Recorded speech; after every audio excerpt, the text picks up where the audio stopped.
Shut up and sit down.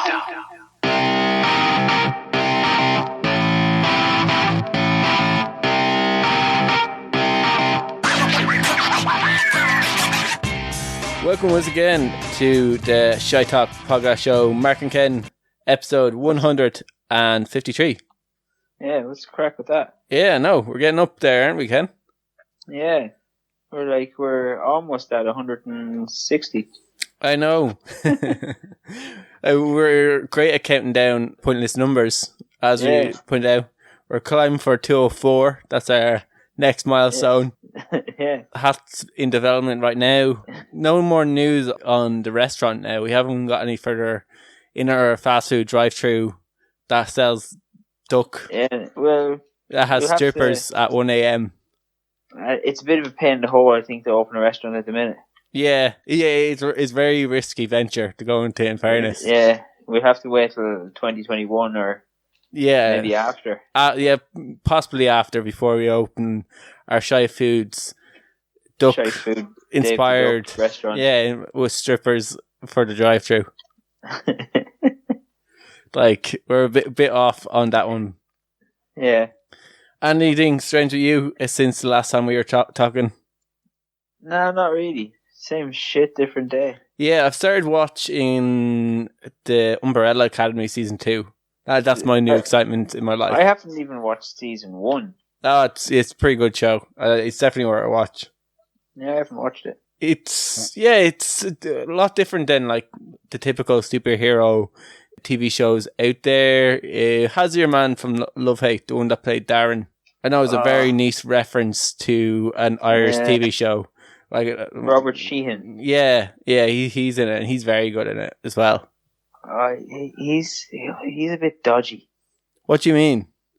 His acting's a bit wooden. How's it a bit wooden? Like, did you watch Love Hate? Yeah. Oh, he's a bit shite, like. He isn't. He's like, he was like, I honestly, when he died in Love Hate, it affected me for 2 days. I was delighted when he died. He was like, you're probably a little bit jealous of Darren. Like, he was like, it was in the newspapers when he died. Yeah, I just think like he's very wooden. Everybody would disagree with that scene Love Hate. I think you're an unpopular opinion right there. Oh well. And even in Misfits, he's like the most colourful character in Misfits as well. Misfits, I've never watched Misfits. Oh, another show that I definitely should watch. Another superhero show as well. He plays like a guy who can't die, who's very, very annoying. So you might find him extremely good in that. Yeah, I find him extremely annoying anyway. Ken's jealousy of your man. What's his name? Robert Sheehan. Yeah, Robert Sheehan. But yeah, he's in it. He plays like a kind of a gay superhero who can you can see dead people, and he's like an alcoholic drug addict that was in Vietnam. I really need to see season 1 again, because I only remember certain things and go, yeah, I can't really remember why he was in Vietnam and he's so young. Isn't that like kind of what they did with Hancock? What do you mean? Wasn't Hancock like a drunken alcoholic superhero? No, he was a dad who lost his family and his civilization and lived like basically on his own. Yeah, wasn't he an alcoholic? Yeah, but I think it was the fact that he lost everything that drove him to be an alcoholic. There's a lot of superheroes that are also alcoholics. Yeah, the best ones. Okay. Ken likes the superhero steaming and non-wooden. Yeah, but like I think that's like quite a common theme. In order to make the person edgy, they'll give them like some kind of an addiction. I think it's really good what they've done with the cast and what like the storytelling. Your one from Bruno's also now. I also don't like your man. What's your man that came up with the whole thing? That wrote it or created it? I have no idea. Is it Jared Leto? Don't know. I don't know who wrote it. I was nearly certain that was like someone from Image Comics. I thought it was something from that. But I could be wrong on that. I know I don't like the person who came up with the thing anyway. Alright. So fuck that guy, whoever that is. Yeah. But lucky enough, he won't feature in our show, so you won't have to get annoyed talking about him or remember who he was.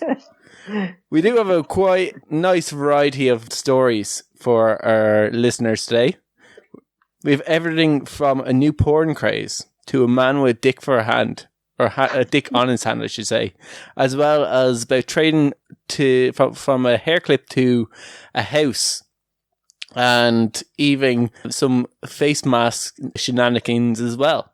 And we'll also be debating whether vegan foods should use to typically meat product names like burgers or sausage rolls or stuff like that, if they should be allowed to use these meat terms, or are they being hypocritical? So we'll be talking about that as well. So a little bit something for everyone in the show today. A bit more variety than usual. Yeah, exactly. It's not the typical just like really something gross and disgusting. We definitely have that, but we've also got something slightly provocative. And I think I'll start off with the new porn craze. We're not going to go highbrow to start with. No, we're going to go low. We're going to work the body, and then we may worry about the top after that. Yeah, so there seems to be a brand new coronavirus porn craze sweeping the internet. What is it? So if you search into like Pornhub, you'll find 112 results. If you search like coronavirus related topics, you'll find 112 related videos around the topic. Now, these topics may be kind of variations on like classic titles, or they could be kind of a weird new thing. So you're going to get titles like coronavirus patient fucked in quarantine room. Then you have the old classics like MILF in coronavirus quarantine gets hard fuck. Are these all videos you looked up now for research purposes? Research purposes only. But this mightn't necessarily be industry pushing on people. This might be people actually overwhelmingly looking for this content, and then the industry responding to the demand for related content. Like, that's just mental. Like Pornhub do these analysts, and they share their data with media members, and they just post it on their website. And generally, somebody comes along and they write an article about their data that Pornhub gets out. There was like, we've covered stuff like this before in the past around St. Patrick's Day, and around when I think it was Hawaii got gay into bomb shelters. We were about to be nuked. When those alarms start going off in Hawaii, they released then statistics like what people are doing on the site, and this showed like basically around that when sirens are going off, like flatlined, 0 people were on it, and then after it, when it was like made false alarm, skyrocketing. So they've done the same thing around this lockdown period, and it seems around March the 12th was worldwide increase on Pornhub. Worldwide, on the average, was about 11% increase on March the 12th. I was trying to think back to what happened on March 12th around the world that people to like search for porn, basically. Is that when lockdowns began? March 12th. Yeah, I think typically, we were a little bit later. I think around March is when countries did start to go. I think we were in the second. Yeah, it would have been. We went into lockdown in the second week in March, second or third week in March. So countries were on their way into lockdown for whatever reason. March 12th seen like 11.6% increase, or around March 17th. Sorry, was 11.6 worldwide increase on Pornhub. It was their kind of biggest month, so a lot of their data was spiking around then. So Italy was the first European country to go in a nationwide lockdown. Around the same time, what Pornhub did was offer people in Italy free premium membership to their Pornhub, and they get all the premium content that Pornhub had to offer. After that, so that was around March 12th, Italy seen an increase in traffic by 57%. 57? Yeah, 57% increase in of people coming to their site. Just in Italy or worldwide? No, Italy. All right, okay. So then France and Spain, when they offered it them, France was about 38.2% increase in traffic to the site after they offered France basically premium service for free, as well as March 17th for Spain, it went up by 61% when Spanish people were offered it for free. Millions of people signed up to Pornhub's premium service when it was offered to them for free. It was but Spain was like 61%. Spanish just mad for it, isn't it? Yeah, there's whatever reason, the Spanish were really in the mood for it. They were well happy with the offer. They're like, yes, we'll take this. We can't leave their house. We only can leave our house if we want to walk our dog. Like, it's, yeah.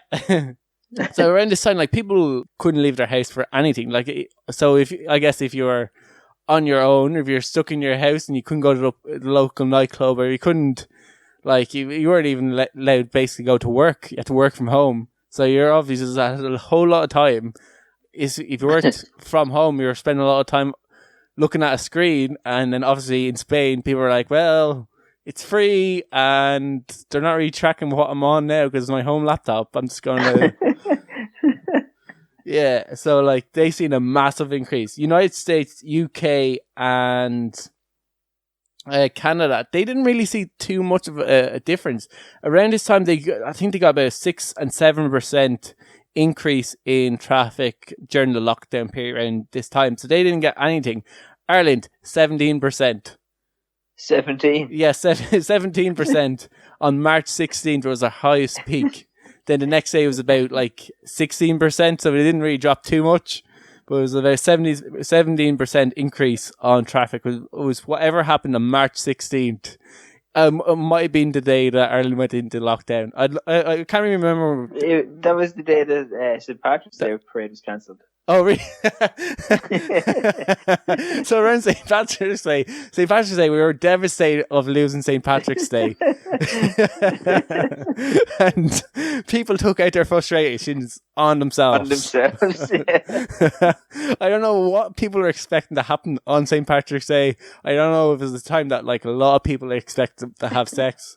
But on March 16th, Ireland seen a massive increase. 17%, nearly 20% increase. We were up to the Italy levels, or the even Spain levels of when they were offered the service for free. Pornhub obviously didn't offer Ireland it for free. Australia, where wasn't actually around this time, Australia and New Zealand didn't get hit too bad at all with coronavirus.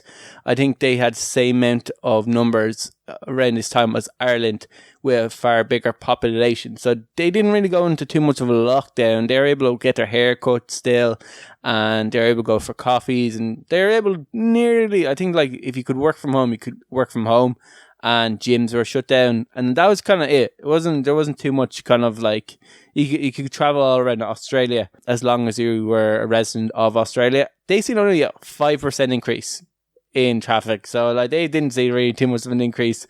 They were kind of around the same as the United States and UK and Canada. Now, remember what was happening in the United States at the time? There was a lot of Black Lives Matter protests around this time as well, so people were probably prior occupied to America just burning, both metaphorically and physically. So I imagine that had a lot to do, and obviously just Canadians were just watching America burn with s'mores.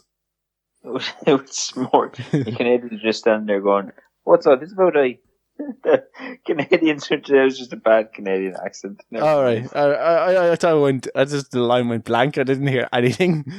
Yeah, that's good. Okay, it was probably a good time for internet interruption anyway. Yeah, so as the coronavirus spread around the world, porno traffic clearly grew. What was kind of more interesting about this wasn't the overall usage of Pornhub, or people visiting Pornhub, seeing a massive increase. But more interestingly than that was the time of day people are choosing to log on to Pornhub. So back in 2019, there was a year-round review of Pornhub. What is the peak times for people visiting the site? And that's between 10 p.m. and midnight is peak times.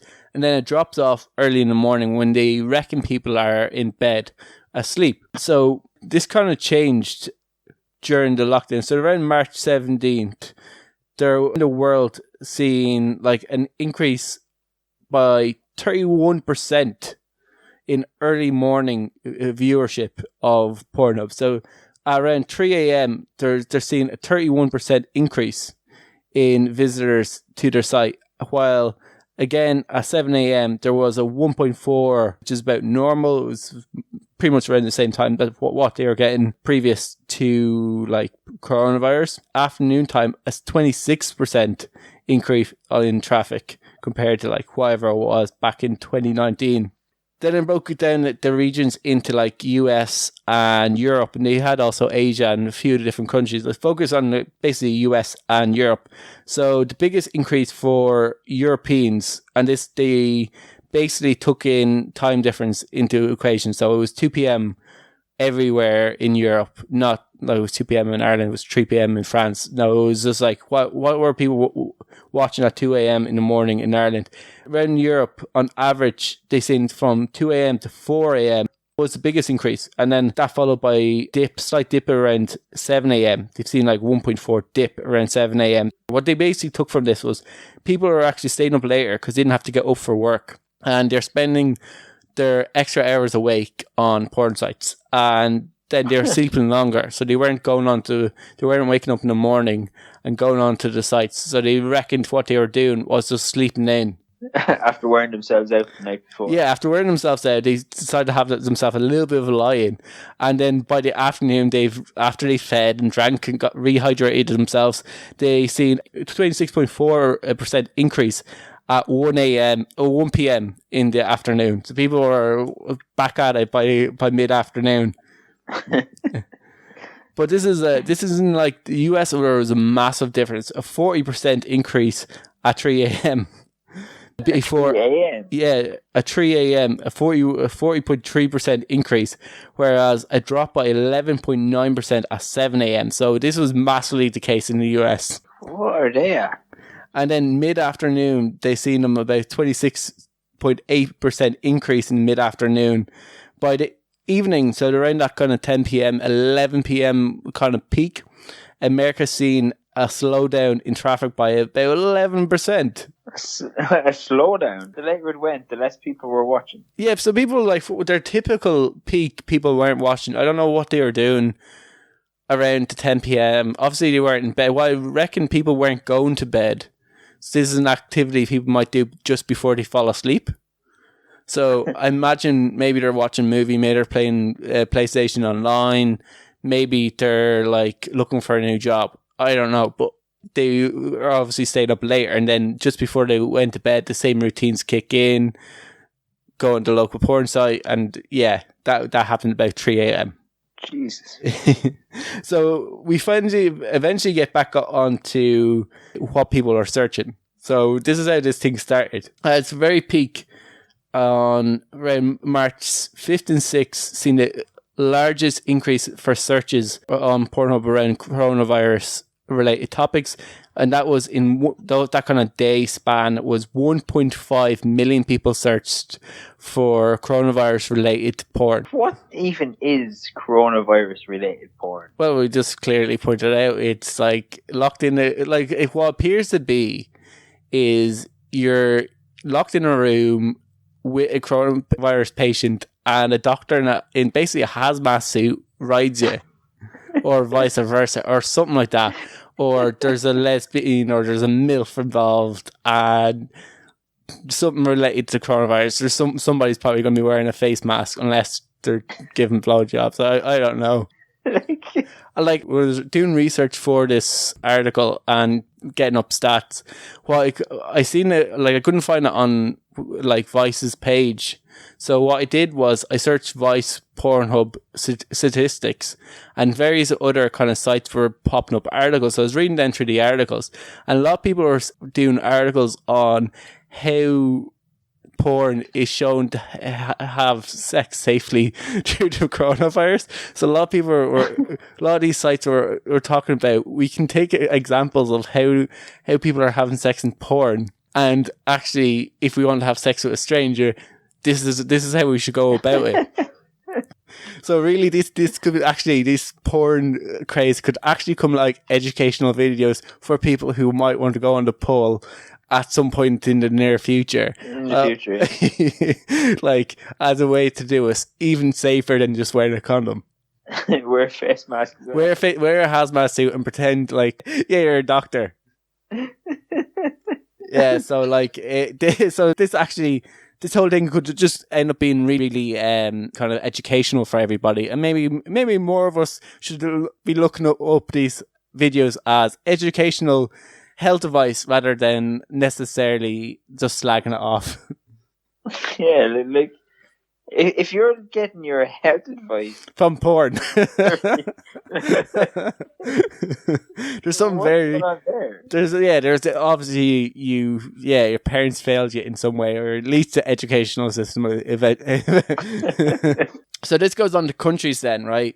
And so like in the last 30 days, 9 million searches for coronavirus related topics on Pornhub and porn sites happened, or it would have been Pornhub. So the most likely country to search for was Slovakia. They had a 119% increase on the normal average, kind of like worldwide average of searching for coronavirus related porn. So Slovakia is the epicenter of, like, they're obsessed about 119%. Increase Christ. on coronavirus related porn. Tied second, Bulgaria and Ireland on 88%. Okay. 88%. We are number 2. So they ranked the countries for who are at the most. Slovakia by far out, like they're a dot compared to what Ireland is. And then there's no catching them. Yeah, there's no catching. They're out. They're gone. They're out of the gates, and they're no catching them. Ireland and Bulgaria are second, and then it gradually gets less and less and less. We always like to compare ourselves to the UK. They're not even on the list. I went down through it because, like, fair play to like Pornhub, because I was reading through the statistics and they're very clear that Ireland isn't part of the UK. So they gave like the UK statistics, and they didn't include Ireland in it. And then they gave the Irish statistics as well. So fair play to them. They never mistaken Ireland for the UK, which we are very, very much appreciative of. I was very impressed by them not doing that, because it happens way too often. So fair play to them on that one. I can tell you the highest number in the UK for increases on Pornhub was Scotland. They had a quite substantially larger than overall the UK, which, like, interestingly enough, I think Northern Ireland's down near one of the lower. They're like, I think like Manchester and Northern Ireland are two of the lowest. There's even a huge difference between what Irish people and what Northern Irish people are searching. That's mental. Yeah, so yeah, I think, and for our US and Canadian listeners, you're like less than 10% increase on Pornhub related, on coronavirus related porn. Like, you could take it or leave it basically. But like Ireland, Slovakia and Bulgaria, they are all in. They're mad for it. Yeah, so like I don't know what it is about us. Anytime something like this happens, I know, like, in terms of for like St. Patrick's Day, there's like a huge increase on misspellings of the word green, and like popular terms like lesbian and red hair and other Irish things like that. Hang on, misspelling of the word green. Well, maybe not green, but I think it's more like lesbian. But what they determine is people are going onto these sites around St. Patrick's Day with a bit of drink on them and are looking for our festivity things. So people get pissed and then decide, you know what I'm going to do? You know, I think it's people go out and they're like, you know, I'm going to go to a pub, I'm going to have a good time, and possibly I'm going to bring someone back. And then it doesn't happen. So they're in bed and they're like, all right, I'm really drunk. I have my phone in my hand. It's St. Patrick's Day. I know what to do. Let's see what we can find. Yeah, let's see what we can find, and that's what basically they do. So like, so that's basically the statistics right there. I thought it was like overall it was really kind of interesting for like, I don't know what Irish people are necessarily trying to get out of Pornhub when it comes to the coronavirus. Yeah, well, maybe it's public health advice. Yeah, maybe public. Yeah, could be public health advice. Yeah, I know. Also, when Facebook crashed, also before Pornhub also seen an increase for terms like Facebook. So typically what you see is anytime there's a big massive event, it'll fall back on Pornhub. It will get searches for. That's just crazy. Yeah, it's really, really, really weird. I can't believe we're one of the like worldwide leaders in it though. Yeah, why not? And the UK is not even on the list. Like, it was like a list of 20, and I was looking for the UK, I was looking for England, I was looking for Scotland, I was looking for nothing. They're not even on the list. They don't care about coronavirus. No, coronavirus porn is not for them. And generally, we'll probably be talking about it in a bit, but generally when it comes to like PPE gear, they're against it anyway overall. The UK just don't like being told to put it on their face. Whereas I thought it was quite funny. Someone said, if you told me last year that Sinn Féin would be the most popular party in Ireland, and then by the end of the summer, everybody will be wearing masks. Like, so it could be something to do with that as well. Yeah, it's a big conspiracy. Big conspiracy. But yeah, it's to kind of switch topics from porn to vegans. Because they're related. They're related. Well, they're like this is a variety show, and talking about variety, vegan foods have seen a huge increase in variety of what would basically be typically like named for like meat products. So it's like vegan ice cream, vegan burgers, sausage rolls, that sort of thing. So today, what sort of ice cream do you have that has meat in it? Well, it would be the cream part, Ken.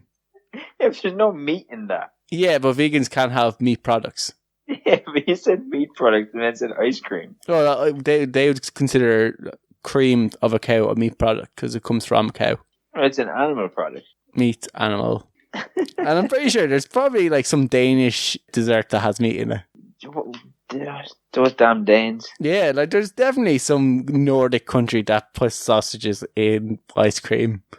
Like, that's definitely a thing. It doesn't sound too bad, really. Yeah, do you know, you could see a sharp increase in sausage-related ice cream products being sold around Ireland and the United States after this show. Yeah. But yeah, basically, you see like a huge increase in these products, especially around like sausages, puddings around here, where typically meat providers like Denny's have brought out vegan versions of their food. So today we're going to be discussing whether we think meat, typically named products like sausages, rashers, that kind of thing, should be reserved for meat only, or is it like kind of hypocritical of vegans be taking meat names since they're so against eating meat? Like, I don't have an issue with like burgers, like saying like, you know, a veggie burger or whatever. It's when like there's some stuff that's called like meat-free chicken slices. I don't want to eat a chicken, but I want something that tastes like chicken. Yeah. Like personally, when it comes to like people and not eating meat, I'm of the view, if you're doing it for health advice, go fuck yourself. You clearly don't know what you're talking about. But if you're doing it for moral or religious reasons, I kind of can understand why people like might see a documentary about a slaughterhouse and go, I don't want to be a part of this. I can understand that. Personally, I don't have a problem with it, but I can understand that for moral reasons why people wouldn't want, because what happens in slaughterhouses, it's disgusting. It's kind of one of these things where you just don't want to know what happens. Just give me my fresh steak on a plate and let me live in my land of ignorance. Like, I don't have a problem with vegans at all, unless they're like militant vegans. Yeah. No, this wouldn't be really an attack on vegans. We're not discussing whether vegans are evil or not.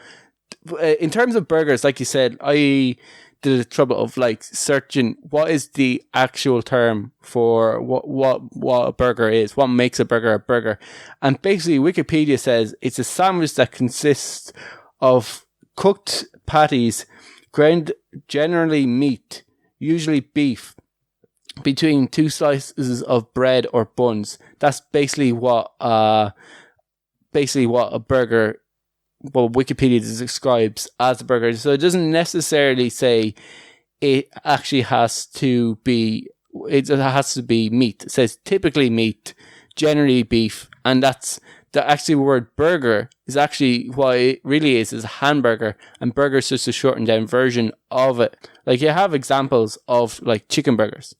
So if you can have chicken burgers without throwing your fucking toys out of pram, then you should be able to have a tofu burger. Just like if you're like, no, I'm against chicken burgers, I'm against anything other than beef. Like I don't get it, but okay, that's you. That's your problem right there.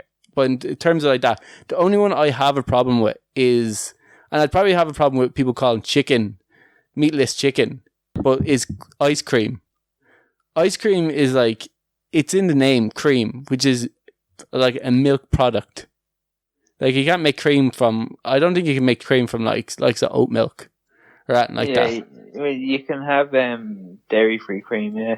Oh, can you? Well then, well, if you can have dairy free cream, well, is that just like lactose milk? Like they take the lactose out of milk? Yeah, it's like, I think that's basically what it is. It's just lactose free milk. Yeah, but does it come from a cow?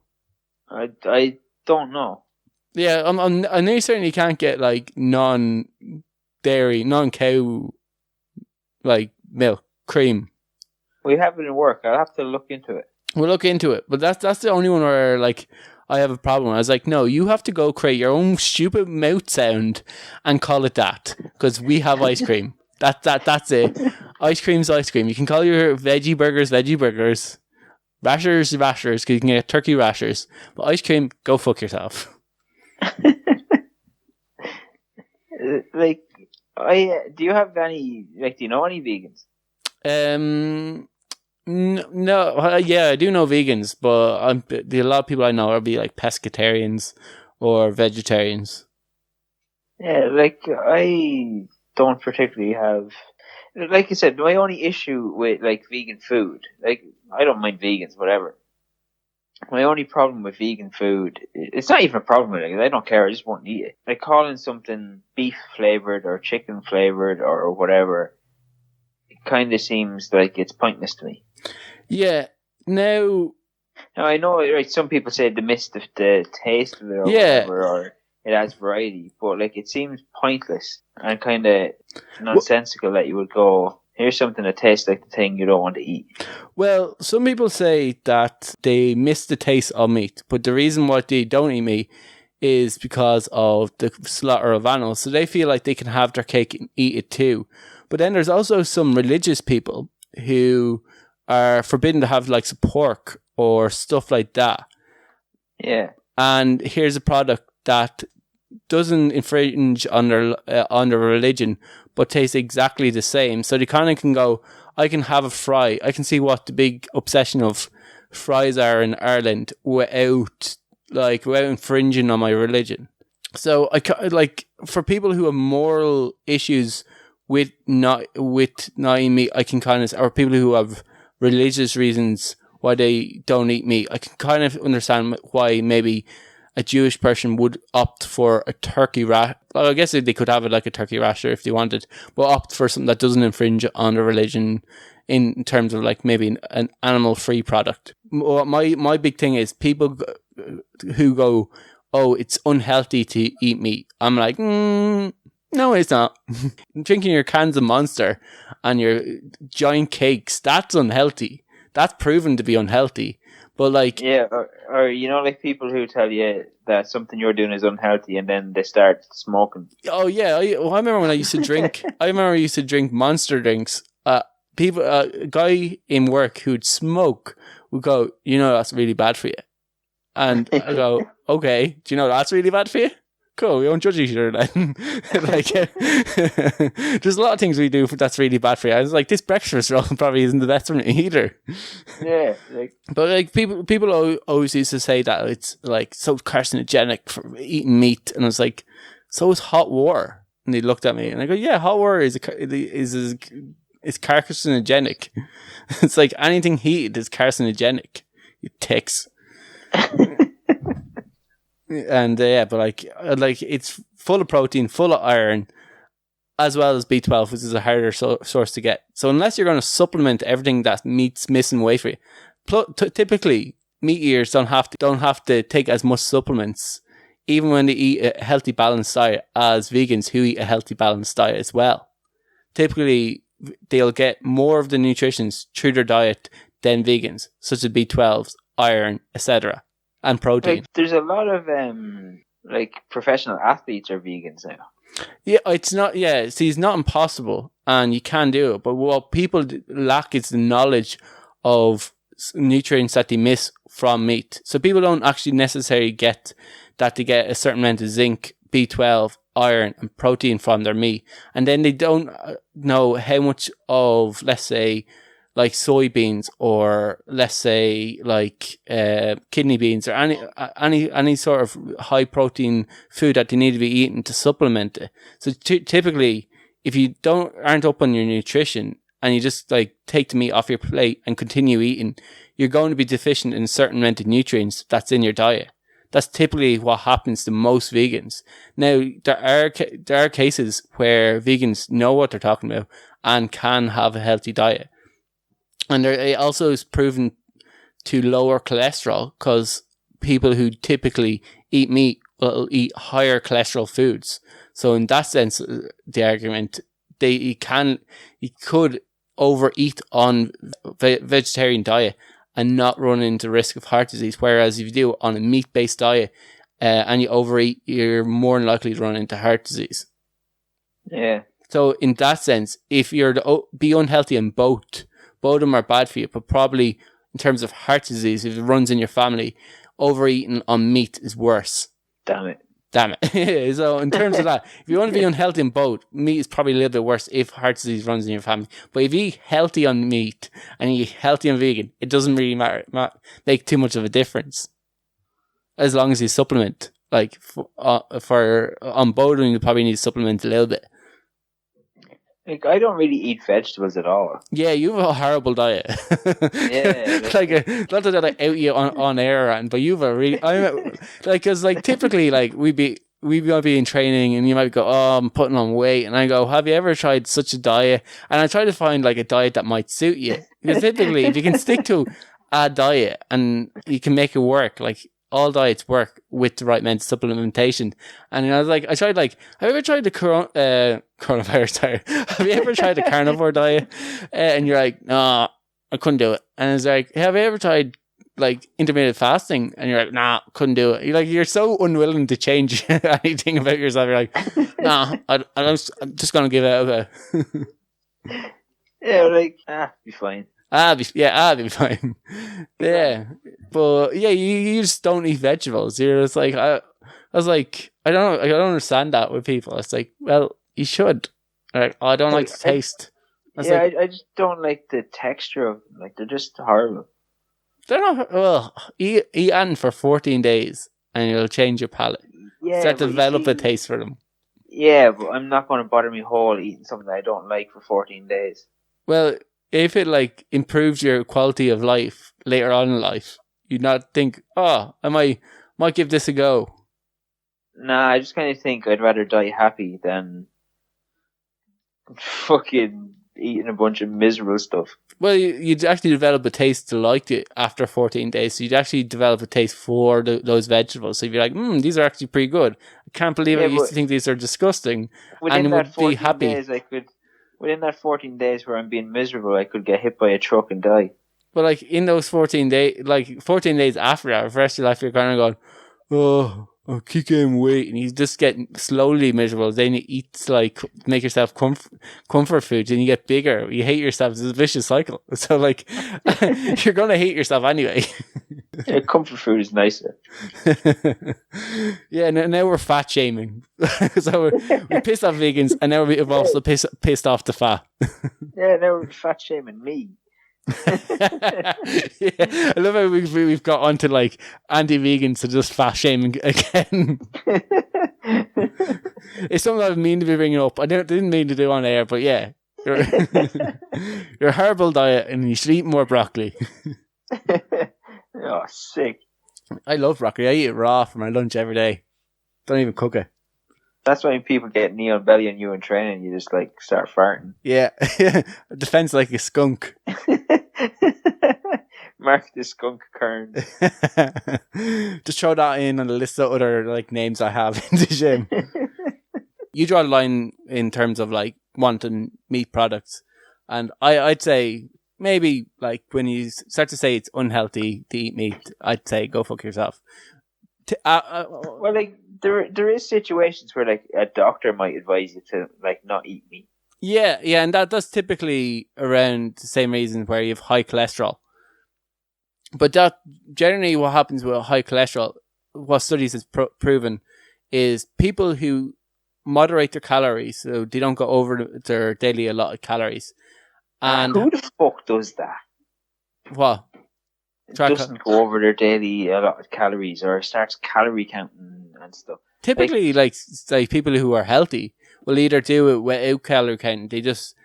They either eat maintenance calories. So generally, whatever your diet is will come your maintenance. So if you just eat the same things for a week, even if you start gaining weight, you'll eventually hit a peak of what that weight will be. That will then become your maintenance. So most people who don't change their diet will be on a maintenance calories. The people who gradually increase their calories over time, eat more and more, they get heavier. Yeah. That's what basically happens. So most people, I'd say, eat more than they get in, will kind of maintain their calories. I calorie count, but I only do because I want to get I want to track my protein. Like I don't care about increasing my weight as such, but all I care about is like making sure I get like 170 grams of protein in a day. Like unless you're on a diet to try and lose weight, I think calorie counting is a lot of shite. It tracks your macros. When you track calories, you also do inevitably will track macros. Macros are important to determine what type of diet you're on, what you prefer when you eat, as well as like making sure you get the right amount of protein, stuff like that. So like if you wanted to like have a high fat diet, you can do it. Just make sure you get your right amount of protein, but you're not eating like say like a 60% fat diet. And you can also then look at like foods you're eating that are high in cholesterol. So if you had high cholesterol, you could then, if you tracked what you're eating, you could see what foods have high cholesterol and just eat less of them. Or stuff like oils that you put into your frying pan. You can do like calorie-free oils that aren't high cholesterol. You can, low cholesterol kind of lubricants for frying pans. Lubricant. I couldn't think of what the term is for something that you don't let meat stick to a pan. It has to be lubricant. Surely it's lubricant. You just buy a non-stick pan.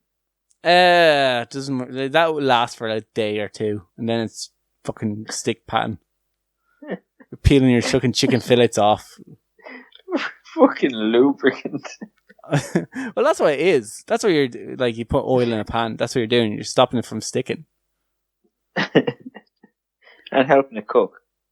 Yeah, exactly. But you can get like low calorie ones. You also can get low cholesterol oils or stuff like sprays. Like, and then you're eating less calories.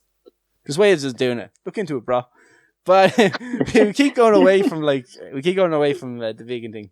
So I think, in summary, you be on the thing like if you like tasting meat, eat meat. Yeah, that's just the only part that I don't understand. Like, I never understood why, like, you would want something. Like, surely, if you've made the decision that you're not going to eat meat anymore, like, I know people do it for different reasons, but, like, surely one of the reasons is because you actually like the taste of vegetables. I wouldn't say it's like you like to taste the vegetables because you could eat vegetables as well as eat meat. Like, Just because you Yeah, but like most people that eat vegetables are going to eat vegetables that they like the taste of. Yeah, that's true. But like, if you like vegetable taste, you could eat meat, any vegetables. I think what most people either do is they get into their head that meat is bad for you because they watch a program like Game Changer and say, "Oh my God, how can I eat meat?" And say, "I'm going to change my diet because I want to be healthy." Or they watch a documentary on meat plants and say, "This is disgusting. I'm not going to be a part of this. This is immoral. I'm going to switch to a vegetarian or vegan based diet." And that's the two main reasons why people don't eat meat. And what I'm saying, if it's moral, I get it. Like, it is kind of indefensible killing anything in terms of for you to eat. But like, I like to taste meat. I'm willing to be immoral. And when it comes to meat, eating meat, I'm willing to admit that it is a bit disgusting and all that. It's just like, I just like meat, and it's like, it's healthy. It's a healthy way to live. Is eat meat and vegetables. It's the healthiest way to live, personally, I think. So when people say it's unhealthy, I'm like, go fuck yourself. So that's where I draw the line, is on ice cream. Where people, I fully believe you need to fucking create a different sound out of your mouth and stop calling it cream. And then we'll be fine. Or stop calling it meat unhealthy.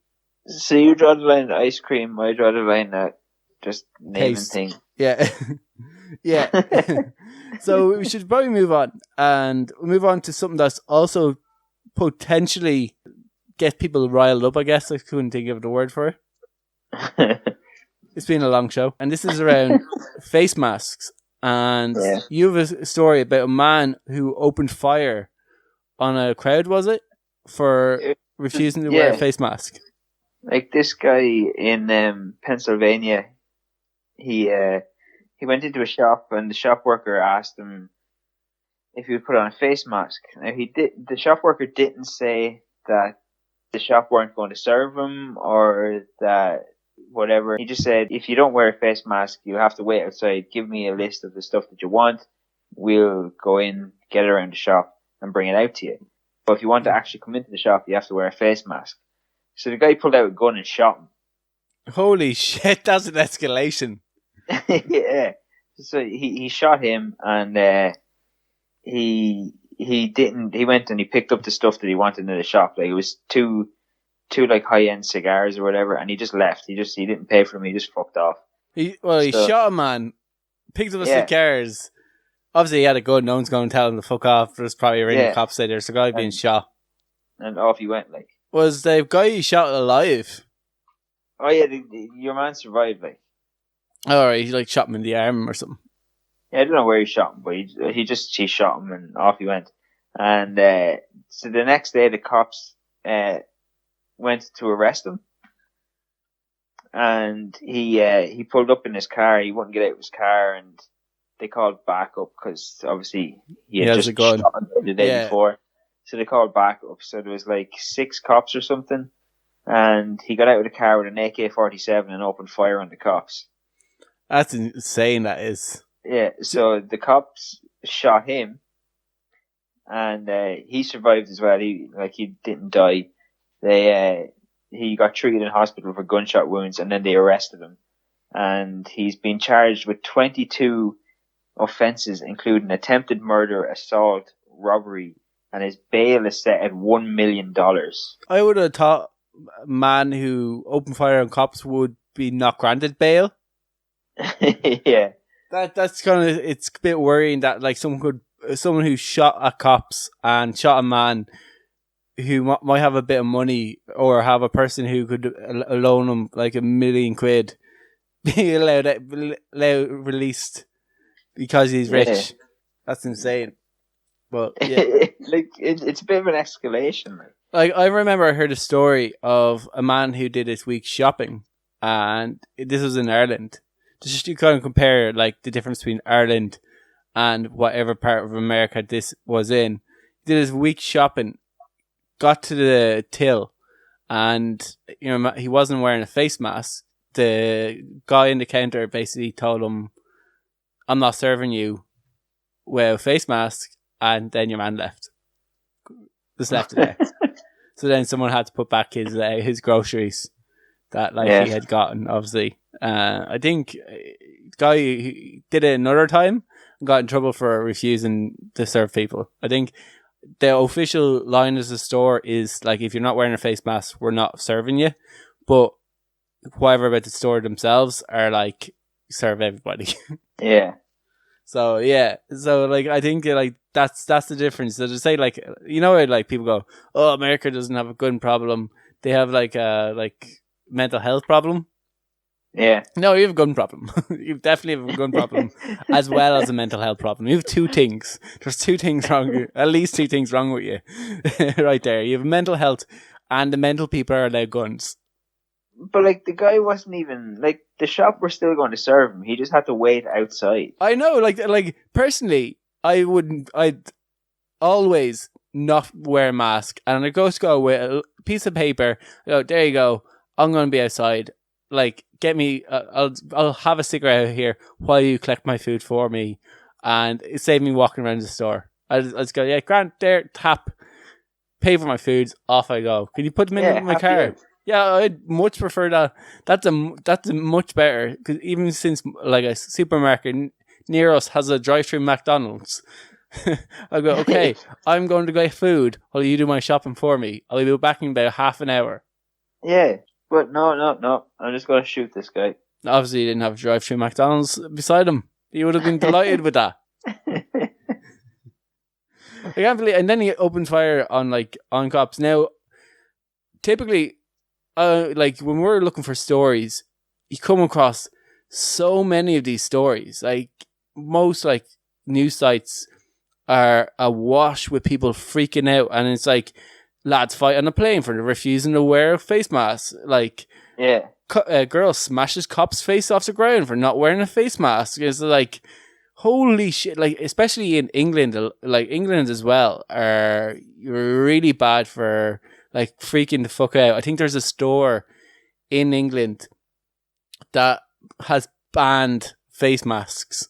It was a takeaway, wasn't there? Yeah, I think it was a small non-chain store that also went on and has banned face masks. And then like there's like two lads going to Ibiza, and they're obviously drunk. They drank in the airport and got on the plane a bit tipsy, refused to wear a mask, and then a fight broke out on the plane because of that. As it does, like. Yeah, and it's just like, well, you're going to Ibiza. You obviously don't care about the coronavirus because you're just going to be mixing with like a load of other English people over there, or other people who don't care about the coronavirus. So yeah, good luck to you. Mark's life facts. But yeah, like it's kind of it's a real kind of weird. People are on either side of like, they're either just people are super obsessed about face masks. Think it's the most important thing you can do. And then you have the other people who couldn't give a fuck about the coronavirus and are refusing to wear masks. Personally, I think it's more important to be washing your hands. Yeah, that's what I was going to actually say. It's like there's a list of like 3 or 4 things that you can do to keep yourself safe, so to reduce the chance of you catching COVID-19.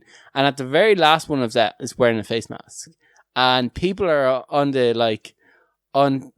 idea that like it's the most important thing, and typically it can actually be more dangerous to wear a face mask, because what happens is people reuse the same face masks, especially the disposable ones, which are meant to throw away after first use. Then what they do is when they're in the store, they keep fidgeting with their face masks after touching stuff around the store. So like the hands, after washing their hands when you go in, they might touch off the bread, or they might pick up something off the ground if they're disgusting, or they might do something, they might like rub off something. Their hands might contaminate in some way, and then they touch their face or touch their face mask. And like touching your face is like one of the no-nos of the coronavirus, especially touching something that's around your mouth. Yeah. Some people who get obsessed about, like, I know one woman screamed at a mother and child, "I hope you die," for not wearing the face masks. That's a bit excessive. Yeah, and you're kind of like, oh, just like, how about you don't create a scene in a supermarket and have to have someone separate you, and you just like keep 3 meters away from that person. Just be on the safe side. Just stay a little bit further away from them. and then everyone's okay. Like if I go into a shop without a face mask, I act the way I do with a face mask. I just try to keep my distance. It's like that's the most important thing I could do is I just stay away from people, allow people to go. If there's like too many people in the aisle, someone's trying to get out of the aisle, I wait till they leave and then I'll go in and just manage it around people. It's like it's easy. Just like face masks, yeah, okay, they're a good idea, but like typically 90% of the people wearing them are either wearing contaminated masks or are wearing them wrong. Yeah, that's another issue. Like the amount of people that are wearing them arseways. Yeah, exactly. So like, I just think like on either side of them, they're both wrong. So there's no right or wrong. You're just both wrong. You're wrong for like saying you have to wear a face mask, unless it's a plane. I can understand plane or busy bus not letting a person on for not wearing a face mask. I fully understand that. There's no way of like socially distancing there. The air is mixing anyway. If you're on that bus for a long period of time and there's a person on that bus that has the coronavirus, there's a good chance that people sitting close to them will probably still get the coronavirus. But like even when you look at stuff like I have to wear a mask to go to work. Yeah. You have to wear a mask to go to any shop. You have to wear a mask to get a bus. But we train jiu-jitsu and stuff, and that's fine to do with no mask. Well, here's the thing. Jiu-jitsu is a very niche sport, which like if someone went in, let's say like someone went in with a video camera, took a video of jiu-jitsu and sent it to the Minister for Health and said, how can this be allowed? 100% tomorrow there will be a ban on Brazilian Jiu-Jitsu in Ireland. It's just that like mixed martial arts, Jiu-Jitsu and wrestling are so niche that... But see, I don't think so, because if you look at the actual government release, it specifically says wrestling is okay. Oh, really? Yeah, wrestling is named on it. It specifically says combat sports such as football, basketball, and wrestling. Oh, really? Or close contact sports such as football, basketball, and wrestling are okay to resume. Yeah, because like I remember I was talking to a guy who did hurling, and he was saying there has to be 15-minute intervals in a match because you're not allowed to mark someone for more than 15 minutes outside. And I go, oh, that's crazy. We basically are in a sweaty room together and we all take turns sparring with one another. Yeah. For an hour and a half to 2 hours, and then we leave. Yeah, like it's a bit mental. Yeah, well, I think it's like if you think about the amount of people maybe who are in that class. First of all, they're all temperature checked, so it doesn't guarantee that no one has the coronavirus, but it maybe take out like a certain percentage of people who might show symptoms if they had the coronavirus. It's not the best way of catching people with coronavirus, but it's something. And then it's also very like there might be 20 people in a class if it's a busy class, so you're only taking a very small subset of the population that do these very, very close contact sports. Whereas if you like take the like thousands of people that would be in pubs overall, and then the percentage of chance of someone who has coronavirus going to the pub and possibly spreading it to someone else, the percentage probably goes up. Like I do agree that jiu-jitsu or wrestling or anything like that is extremely like dangerous or high risk of potentially catching it. If someone goes in there with coronavirus, 90% of the people in that building will probably get coronavirus, if not 100%. Oh yeah, I try to just spar and drill and stuff with people that I actually know at the minute. Yeah, you kind of know and trust. Yeah, but like, I guess this might be around for 2 years, like, or longer. So we kind of have to figure out a way, I think, of dealing with people during this lockdown and dealing with a way of reopening things in a safe way, so that economies can open without causing a spike. We just and it's going to be trial by error. We're going to make mistakes along the way. We're probably going to have to open stuff, realize that we've went too far. Shut it down. Back. Look at what we can do. Maybe what went wrong. How we can make it safe to reopen it again. Try to reopen again. Make another mistake and keep going like that. That's the way to deal with it. don't reopen everything all at once. Slowly reopen things, see if it's working, then look at reopening another sector like that. That's a safe way of doing it. Just like, I think banning everything for 2 years, you can't really do. Reopening everything straight away during a pandemic, well, the United States shown that's not a great idea. So, like, there's a way of doing it, and I think it's trial by error. Yeah. Should we go on to a man who has become the first ever man to have a penis on his arm? Go on. Yeah, so a man in England has become the first ever person to have a penis attached to his arm. He lost his penis. As you do, like. Yeah, he lost his penis due to an infection, which eventually went septic and fell off. Oh, like, how do you let it get that bad? Apparently it's something he was dealing for years, but we'll get into like all of that. So his name is Malcolm MacDonald. He's 45, and this happened back in 2014. What happened was, it was a long-term infection that he was trying to deal with. Eventually ended up getting septic, like he said, and turning black. Oh. The infection was starting to turn his toes and fingers black as well. And he said eventually it wasn't an infection like just in his dick, like. No, it was obviously an infection throughout his body. Sick. Yeah, something called a perineum infection that turned septic, turned his toes and fingers black, and then eventually turned his dick black. And when he seen his dick turn black, he kind of knew that it was gone. So one day, he knew that it was gone. Yeah, he's like, there's no turn back for that thing. That thing's had its day. So, yeah, it's like there's no hope for that anymore. So what happened was, one day it just fell off onto the ground. So he picked it up and just threw it in the bin. What? Yeah, so he'd prepared himself that, all right, that dick is gone. There's no hope for it. So he had come to terms that he's going to lose the dick, and that eventually it will fall off. The doctors probably told him, and my stomach, like even think about it, I was like, it's just a horrific thing to think of. So he basically eventually it fell off onto the ground when he was hopefully in his house. Hopefully it didn't happen publicly. And watching Pornhub. Yeah, he's watching Pornhub. Nothing was happening for him. Nothing was going anywhere. And he basically just picked it up and threw it in the bin. What the fuck? Like, So like he had struggled with for years with this infection. He couldn't get rid of it. But he had no idea that it could eventually lead to him losing his penis. That's fucked up. Yeah, so basically when I first heard this, what I kind of was like, my biggest question the whole thing was, why his arm?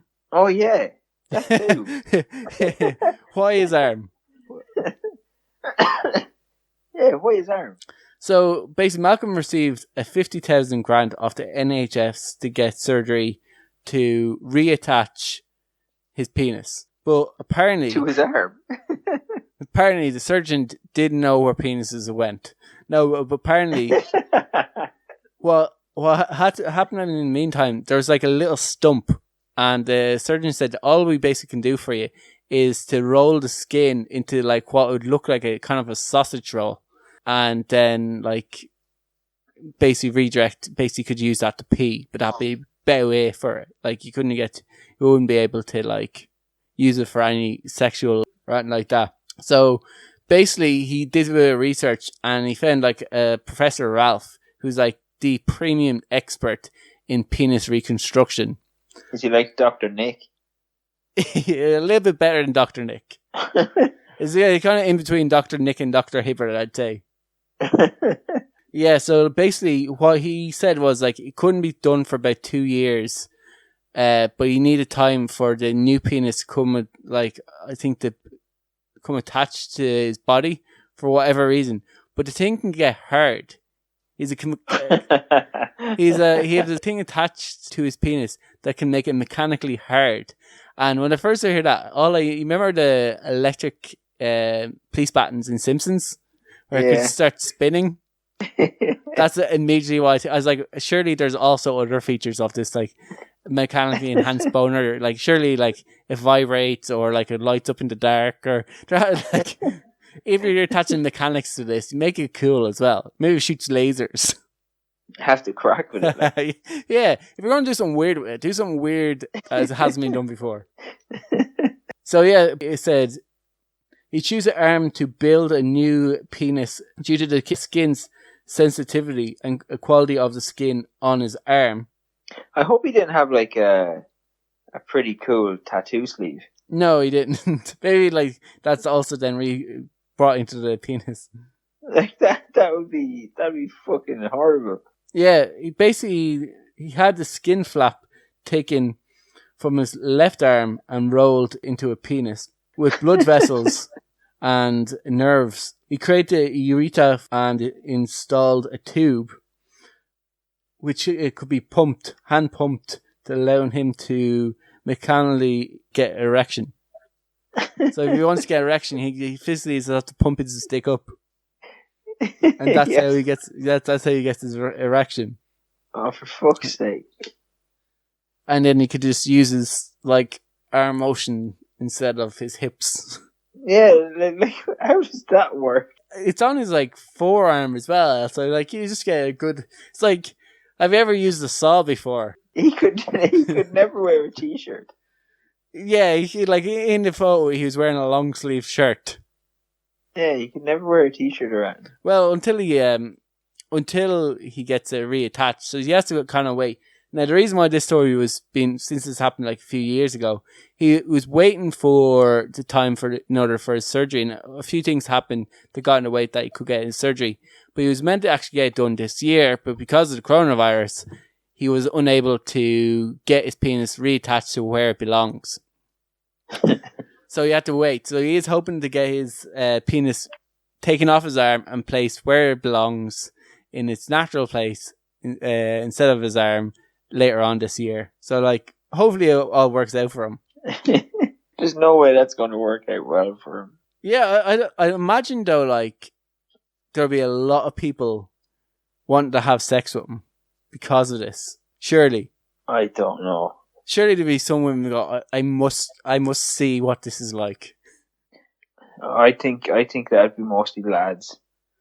But it didn't say if he was gay or straight.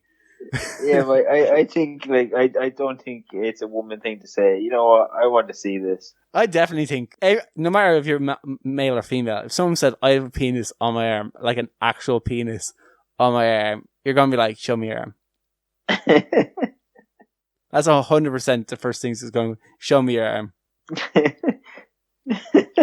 I think it's, hopefully he's probably going to be delighted when it eventually gets reattached. I wonder if he'll have to carry the pump thing around. I'd imagine so. I imagine so. And what about his arm as well? Maybe he'll take some bit of like skin off his ass and put it onto his arm. I'd probably grow back. I don't know if it would. Maybe. I don't know.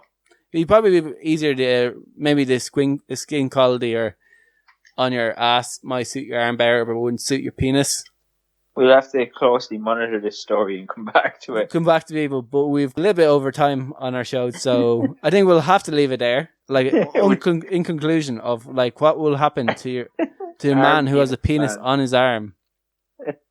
Unfortunately, the story never actually showed any photos. Oh damn! Yeah, well, I kind of wanted to see it. If you're going to talk about it, at least show it. Just like Google it. Google him. You might find a photo. Because of this show, my Google search history is already weird enough.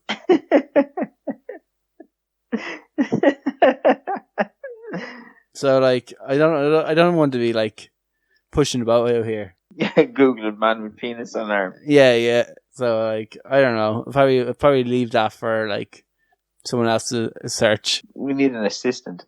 Yeah, we do need an assistant to like search this kind of thing. Yeah. But yeah, like I said, we'll leave it there.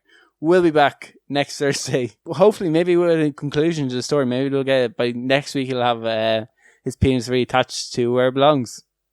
Yeah, maybe. Maybe we'll have to tune in next week to find out if this will actually happen. We'll keep our ears peeled. We'll keep our ears peeled, and we'll be back next week with another Shite Talk Podcast Show episode. Good luck.